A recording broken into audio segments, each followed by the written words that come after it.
Hey folks, welcome back to the shop. Today we're looking at some Knipex tools, some of my favorites, my top three in fact, that I use every day.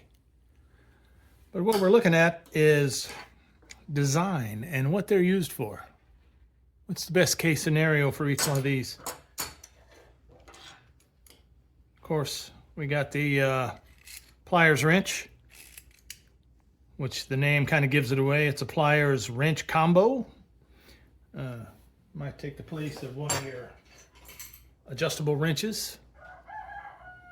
Sorry about the rooster. Damn thing never shuts up.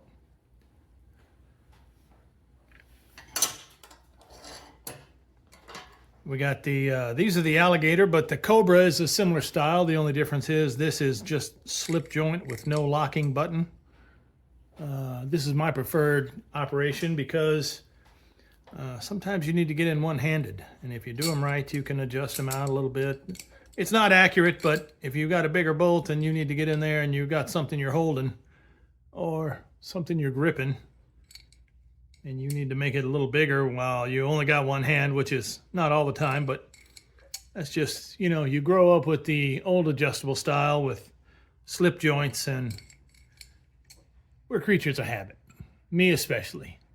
So I like the slip joint Alligator style versus the Cobra, but I'm eyeballing a new set of those Cobra ES models.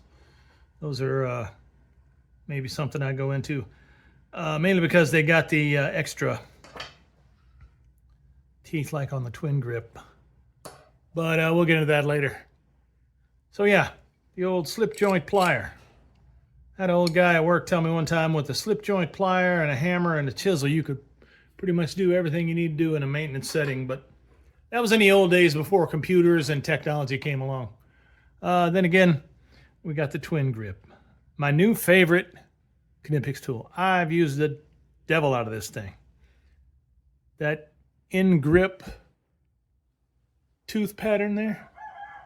I have pulled out more broken bolts, broken screws than I care to imagine. And that's just using that piece. The pliers section, another great feature is the same tooth setup as you get on these. That's what I love about these. They're not just the straight grip. You don't slip with those. Those are grabbing teeth, and I'll show you in a second what I mean. Yeah, but this is essentially a Cobra or Alligator just straightened out with the extra grip teeth on the end. That really makes it handy. You can use these like a, you know, this just is like a regular set of pliers, cheap Chinesium right there, but look at the difference. You got the length. If you've ever used one of these to grip something other than flat, you know, if you're just putting that in there and wanted to grip your flat area, just to hold, okay. But these teeth, that's a whole nother game right there. Those probably some of the worst designed teeth on pliers right there. I mean, if you had another 2 inches of handle, yeah, you could get some leverage on it, grip down on there good, but man, you're down here on a little 4-inch, 5-inch set of handles, you ain't gonna get nothing out of there. And then you open up your adjustment, and look at that. Your handles are bumping. You got no grip at all. It better be a big bolt or nut or piece of stock or pipe, whatever you're holding on to. Yeah, these you get a little, you know, 2 to 3 inches worth of handle more. And even at your openest, is that a word? Yeah, they bottom out here, but you still can get your hand grip strength in there to hold them shut. So yeah, we're looking at the wall of shame and the wall of fame here. So what's the difference? What's the uses? Well, let's start with the Pliers wrench. First off, you really got an adjustable wrench. Flat jaws, push button activation. You want to open bolts up. That's what wrenches are for usually, right? Bolts. I need one more little spot.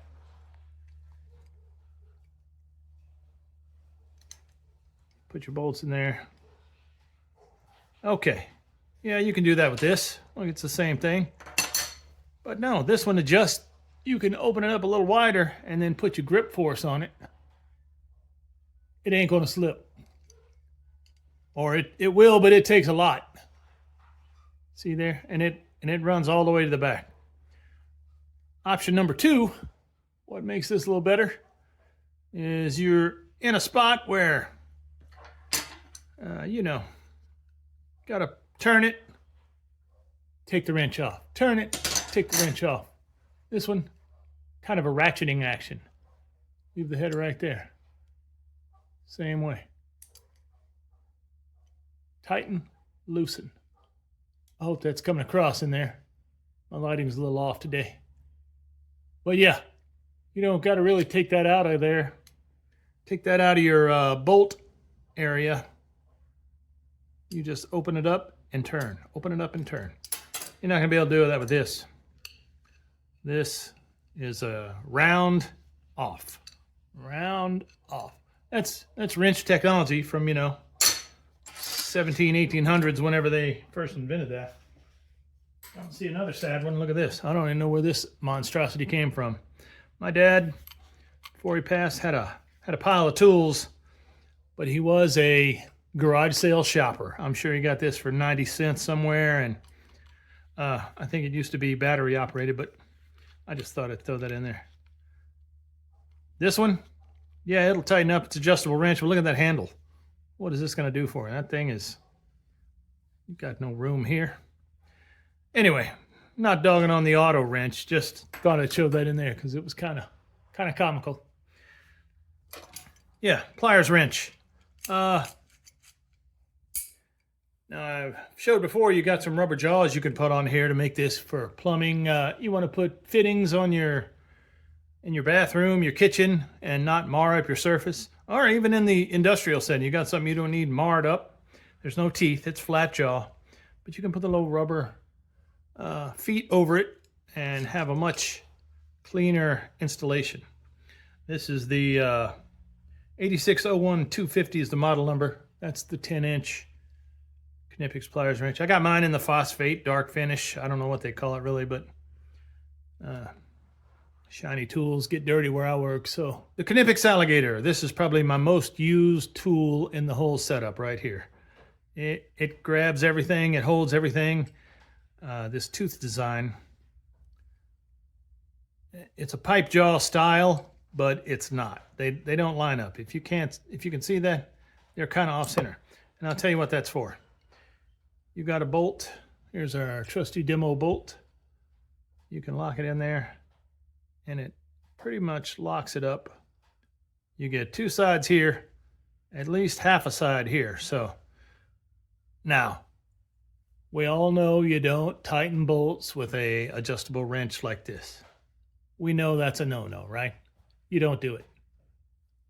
But if you did, you got a lot more grippage than, say, this is my small pair. But you got a lot more grippage than this one. Look at there. Okay, you get one side even flat. This side's got a corner on it. Just one little piece of the material on the wrench. You could get this one straight where you want that, but then again, you got a little gap up there. You do not want to use this. I know we've all done it. We've all been there. But if you're going to do it with something that's got a little more thought behind it. That's going to give you a lot more grip power than that. Here's the other thing. I've talked about this before on my bolt removal section. If you get a bolt that's broken, and you can get just a little bit of it out, you got a bolt that's rounded off, you can't get anything on the head, but you got a little piece sticking out, you can get in there, take a bite on that, and get it out, unravel it. It'll work. Let me show you if I can. Here's a little demonstrator. I don't know if you can see how much If you get just enough where you can get a grip, that may not be enough, but I can't get it. You can get it to turn. You just work it out real slow. It's a patience game, as I've said before. Yeah, once you get in there. So you got a bolt extractor right there, if you need it. Your bolt's never going to be the same again. Don't get me wrong. You can do it like this sometimes if you get enough and it's not super corroded in there, janky. Now, for all the commenting naysayers saying, no, it's not even corroded. This is a demonstration. This is not real life scenario. I've got some of those up on videos if you want to see them. This is a piece of a bolt that's cut off into a threaded hole. It's not corroded. It's not stuck. It's just for demonstration. So lighten up in the comments there, people. You know who you are. Just kidding, really. I enjoy all the comments. People keep me straight. You know, we all make mistakes, but it wasn't a mistake. That was a demonstration. And then your twin grips. That's where you really want to get some bolts out. Then you get those super teeth on the end. I don't got it low enough. Need one less. Same idea. But this one, no shake, no shimmy. If it's corroded in there, you can get a grip and start to pull that joker smooth out. Because I've done it. I've done it a million times on there. You get in there, you get those little extended teeth, and you pop it out. Same idea. You want to use those teeth to move that bolt.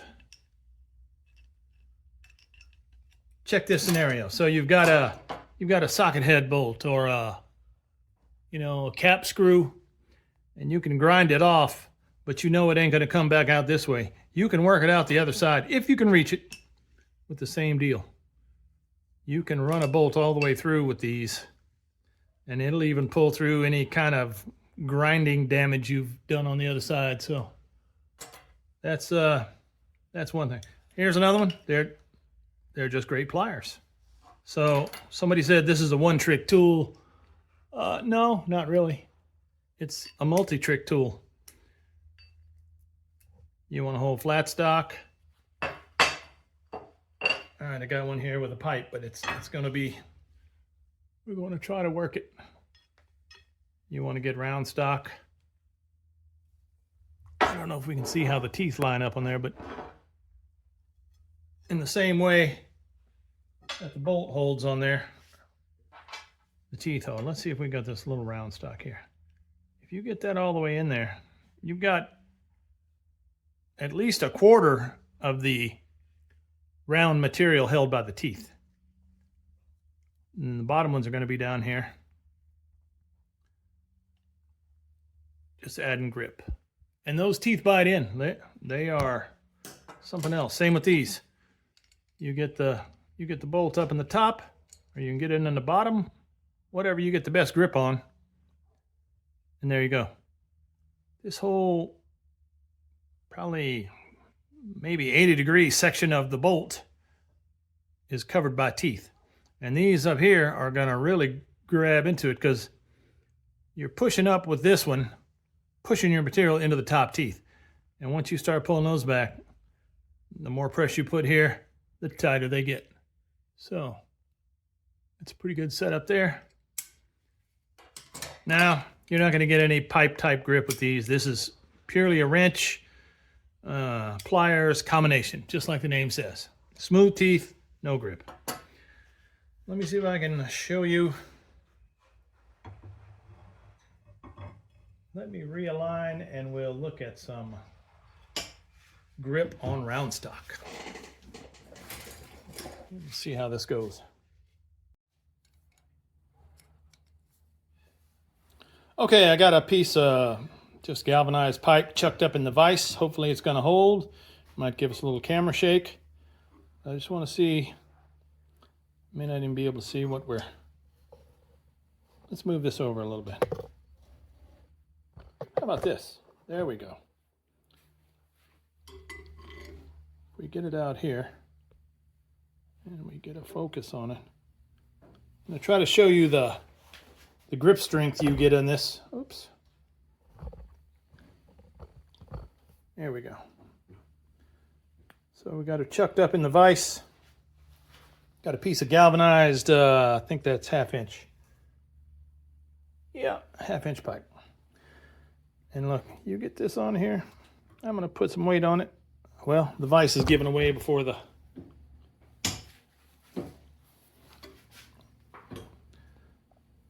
Let's see if we can. Nope. The vise just don't got it. These are turning it in the vise. So that's your pipe grip. So quite a combination of tools in there. Twin grip, same way. If you can get it open up big enough. Now this is not a pipe wrench. I wouldn't claim to say you're going to be able to move pipe, but get that one in there. You don't get near as much leverage on the smaller set, but you can see where the teeth are really grabbing in there and is rolled off of there. But not really the same kind of tool. But it takes a lot to get that going. I think I finally got my pipe locked in the vise now. So now these, nope, turns it right around. So there you go, folks. A couple of handy usage tips.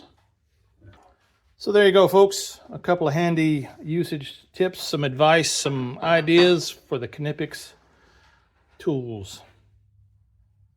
I love these things. I really do. All right, y'all. Thanks for watching. And thanks for subscribing and the likes. And we'll see you on the next one.